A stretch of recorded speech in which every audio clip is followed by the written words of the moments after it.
السلام علیکم ورحمۃ اللہ وبرکاتہ۔ امید کرتا ہوں تمام ساتھی خیریت سے ہوں گے۔ مسئلہ پوچھا ہے ایک ساتھی نے کہ ایک شخص نے قربانی کا جانور خریدا ہے، اب خریدنے کے بعد اس کو تبدیل کر سکتا ہے یا نہیں؟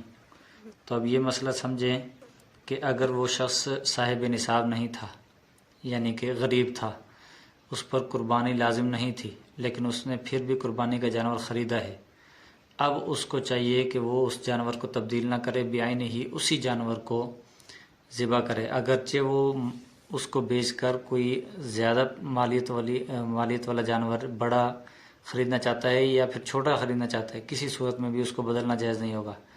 ہاں، جو شخص مالدار ہے یعنی صاحب نصاب ہے، اگر وہ قربانی کی نیت سے جانور خریدے تو بہت سے حضرات کے نزدیک یہ جانور قربانی کے لیے متعین نہیں ہوتا، لہذا اس جانور کو بدلنا جائز ہوگا، خواہ دوسرا جانور کم کا خریدے یا زیادہ کا خریدے۔ البتہ مستحب یہ ہے کہ اگر دوسرا جانور کم قیمت میں خریدا ہے تو بقایا جو رقم ہے اس کو اللہ کے راستے میں صدقہ کر دے۔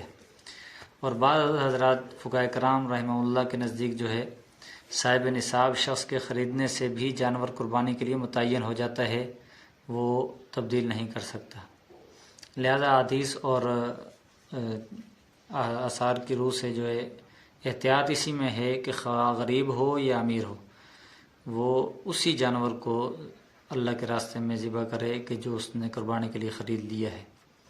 یہ مسئلہ ہدایہ میں موجود ہے، کتاب الوضیہ میں، بدائع الصنائع میں موجود ہے، اسی طرح فتاوی ہندیہ میں موجود ہے، فتاوی شامی میں موجود ہے۔